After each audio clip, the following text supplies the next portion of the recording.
주님의 마음을 본받는 자, 그 마음의 평강이 찾아오는 험악한 세상을 이기리니 하늘로부터 임함이로다.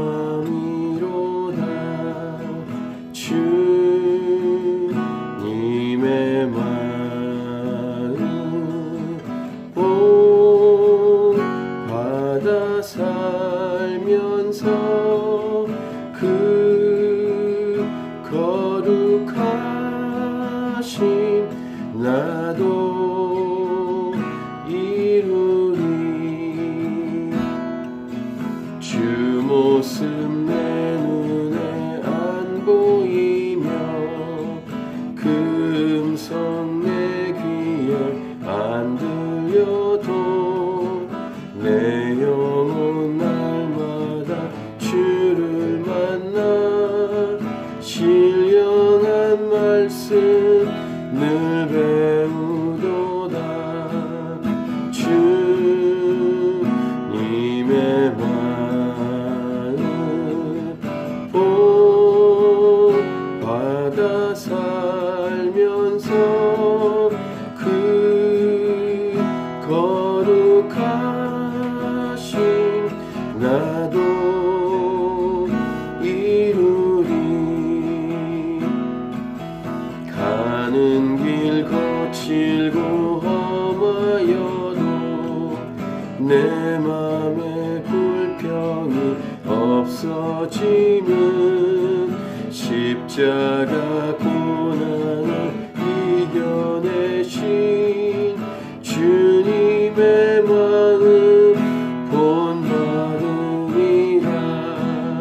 주님의 마음 본받아 살면서 그 거룩하신 나도 이루리. 주 예수 세상에 다시 오실 그날의 무성도 변화하여 주님의 빛나는 그 영상을 다 함께 보며 주 찬양하리. 주님의 마음 본받아 살면서 그 거룩하신 나도 이루리.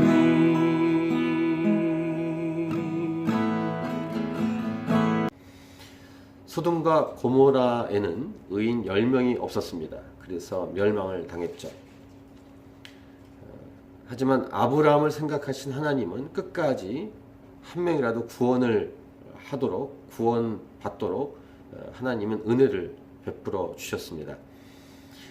하나님의 마음은 심판을 하는 것이 목적이 아니라 구원하고 살리는 데 원래 목적이 있죠. 하나님의 말씀에 순종한 자가 없다라는 것입니다. 아무리 찾아보아도 한 명도 없다는 것입니다. 1절을 같이 읽겠습니다. 1절, 너희는 예루살렘 거리로 빨리 다니며 그 넓은 거리에서 찾아보고 알라. 너희가 만일 정의를 행하며 진리를 구하는 자를 한 사람이라도 찾으면 내가 이 성읍을 용서하리라. 이렇게 말씀하십니다. 이 1절 말씀에는 두 가지 메시지가 있죠. 하나님은 용서할 준비가 되어 있는 분이시다. 하나님은 늘 용서하기로 결정하시고 기다리십니다. 용서받을 자가 한 명이라도 있는지를 찾으십니다. 두 번째 메시지는 무엇입니까? 안타깝게 용서를 받을 사람이 한 명도 없었다는 것입니다. 소돔과 고모라는 하나님이 택한 민족이 아니라 이방 민족이라고 하고, 지금 1절에 나오는 이 곳은 예루살렘입니다. 하나님의 성전이 있는 예루살렘인데도 한 명도 용서를 받을 사람, 구원받을 사람이 없었다라는 것입니다. 한 명도 없었다. 소돔에는 한 명이 있었습니다. 롯이 있었죠. 롯 한 명과 이제 가족들이 구원받을 수 있는 기회가 있었고, 롯과 두 딸만 구원을 받습니다. 기준이 그땐 10명이었습니다. 10명이지만 한 명이라도 구원하시기 위해서 하나님 은혜를 베풀어 주셨습니다. 근데 오늘은 한 명입니다. 한 명도 없습니다. 1절에서 하나님의 마음을 분명히 알 수 있습니다.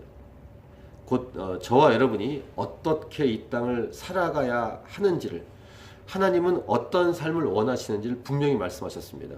1절 중반 보시면 너희가 만일 정의를 행하며 진리를 구하는 자를, 이렇게 표현하고 있습니다. 하나님은 정의를 행하고 진리를 구하는 삶을 원하시고, 이러한 삶을 한 사람이라도 찾으면 용서하시겠다라고 말씀하시죠. 한 명을 통해서 개인만이 아니라 도시 전체를 용서하시겠다는 말씀입니다. 저는 이 말씀을 굳게 믿습니다. 우리 한 사람 한 사람이 하나님께서 원하시는 삶을 살아갈 때 나 자신만 구원받는, 이런 개인 구원만이 아니라 가정과 공동체와 나라도 살릴 수 있다는 것입니다. 주 예수를 믿으라, 그리하면 너와 내 집이 구원을 얻으리라. 이것이 하나님의 마음이고 하나님 말씀입니다. 지금도 아마 이 시대에 하나님은 바로 심판을 내릴 수 있지만 하나님은 기다리고 계시고 찾고 계신 것입니다. 어떤 도시나 어떤 마을이나 어떤 공동체에 하나님 마음에 드는 사람이 그래도 다행히 있기 때문에 하나님이 참고 계십니다. 하나님의 마음에 드는 길, 오늘 1절에서 말씀하신 것처럼 정의를 행하고 진리를 찾는 사람, 이 사람이 누구여야 될까? 당연히 예수님을 믿는 사람이어야 할 것입니다. 예수님 믿는 사람들은 정의를 행하고 진리를 찾는 사람이어야 합니다. 아무튼 그런데 그 당시에는 예루살렘에 한 명도 없었다. 이런 안타까운 현실을 말씀하고 있고, 그럼 어떤 사람이 있었는가? 2절을 보시면 그들이 여호와께서 살아계심을 두고 맹세할지라도 실상은 거짓 맹세니라. 그러니까 하나님의 살아계심을 두고 맹세하는 사람들이 있었다는 것입니다. 근데 이 맹세는 거짓 맹세다. 왜냐하면 말로 입으로는 맹세를 하는데 속으로는 거짓이다. 이것을 하나님이 말씀하시는데, 하나님을 제대로 믿으면 굳이 맹세를 할 필요가 없습니다. 그래서 보통 하늘의 맹세코 이렇게 변명하는 사람들을 조심해야 되는 것도 여기에 있습니다. 맹세를 굳이 할 필요가 없습니다. 그러니까 이 사람들은 어떤 사람들입니까? 입으로는 말하는데 속으로는 다른, 곧 종교인입니다. 하나님은 종교인을 찾지 않으십니다. 하나님은 속마음을 다 알고 계십니다. 예레미야는 이러한 하나님의 말씀을 듣고 이제 어떻게 하냐면 예루살렘 거리를 오고 가면서 광장을 살펴보면서 하나님 말씀대로 의인이 한 명도 없었다는 사실을 확인합니다. 3절부터 5절을 보시면 여호와여, 주의 눈이 진리를 찾지 아니하시나이까? 주께서 그들을 치셨을지라도 그들이 아픈 줄을 알지 못하며 그들을 멸하셨을지라도 그들이 징계를 받지 아니하고 그들의 얼굴을 바위보다 굳게 하여 돌아오기를 싫어하므로, 이런 모습들을 확인합니다. 한 명이라도 없다, 이렇게 하나님 말씀하셨을 때 확인해 보니까 없는 것입니다. 4절, 내가 말하기를 이 무리는 비천하고 어리석은 것뿐이라. 이렇게 예레미야가 고백할 수밖에 없었습니다. 여호와의 길, 자기 하나님의 법을 알지 못합니다. 예레미야가 확인한 내용은 무엇입니까? 3절 방금 읽은 말씀에서 첫 번째, 영적 무감각한 사람들. 두 번째, 마음이 굳어져 있는, 완고히 굳어져 있는 사람들의 모습을 확인합니다. 그래서 그 3절에서 주께서 그들을 치셨을지라도 그들이 아픈 줄을 모른다. 지금 이 상황이 아픈 상황인지를 깨닫지 못하는, 무감각하고, 그 다음 그들을 멸하셨을지라도 그들이 징계를 받지 아니하고 그들의 얼굴을 바위보다 굳게 했다. 돌아오기를 싫어했다. 완고함입니다. 두 가지 단어죠. 무감각하고 완고한. 그러니까 죄에 물들면 어떤 현상이 벌어지냐면 무감각해집니다. 그 다음 완고해집니다. 그래서 어제 말씀을 나눈 대로 우리가 기도해야 될 내용은 영적 민감함입니다. 하나님이 치셨을 때 이것은 내가 빨리 회개하고 돌아오라는 얘기구나 라고 이렇게 깨닫는 영적 민감함이 필요한데, 이제는 맞아도 아픈 줄도 모릅니다. 나의 죄 때문이라고 생각하지도 않습니다. 그런 완고함을 갖고 있었다고 사람들의 현상을 예레미야는 확인한 것입니다. 지금 자기가 당한 그 일이 하나님의 경고이고 하나님께서 주신 심판임을 깨닫지 못하고 자꾸 다른 데로 찾아가는 어리석은 모습을 보이는 것입니다. 3절 끝에서 싫어했다라는 표현처럼 오히려 자기들이 화를 내고 성을 냅니다. 하나님께 대들고 하나님을 공격합니다. 정말로 최악의 죄악된 모습입니다. 4절에서 읽은 말씀처럼 여호와의 길, 자기 하나님의 법을 알지 못합니다. 그래서 예레미야가 찾은 원인은, 이들이 이렇게 된 원인이 무엇일까 찾았는데 하나님의 말씀을 모르기 때문이다 라고 아주 정확하게 그 원인을 분석을 했습니다. 하나님 말씀을 모를 뿐 아니라 하나님 말씀을 싫어하고 무관심하고 멀리합니다. 그러니까 더 무서운 것은 문자로는 압니다. 글자로는 압니다. 성경을 폈을 때 문자 글자로는 아는데 그 말씀을 하신 하나님을 경외하지 않습니다. 문자로 머리로만 아는 말씀은 의미가 없습니다. 그래서 예레미야는 그 다음 어디를 찾아가냐면 5절을 보시면 말씀을 연구하고 가르치는 지도자들을 찾아갑니다. 지도자들은 좀 낫지 않을까 가보았더니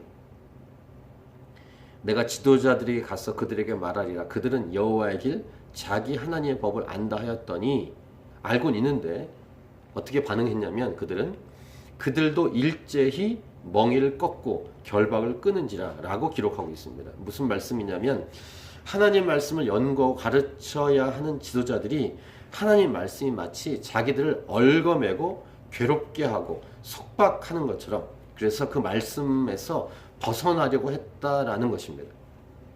말씀을 괴로워하고 있는 말씀을 가르쳐야 될 지도자들의 모습을 얘기합니다. 이들은 하나님 말씀에서 벗어나는 것을 자유라고 여긴 것입니다.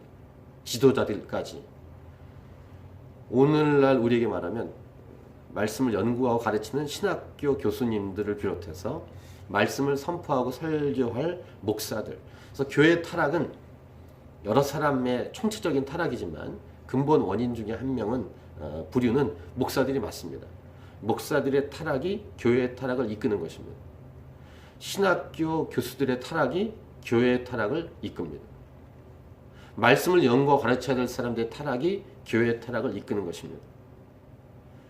우리가 말씀을 통해 분명히 확인하는 것은 진정한 자유는 진리 안에 있다는 사실입니다. 하나님 말씀에서 벗어나는 것이 자유가 아니라 하나님 말씀 안에 있어야, 진리 안에 있어야 진정한 자유를 우리는 누릴 수 있음을 우리는 분명히 알고 있습니다.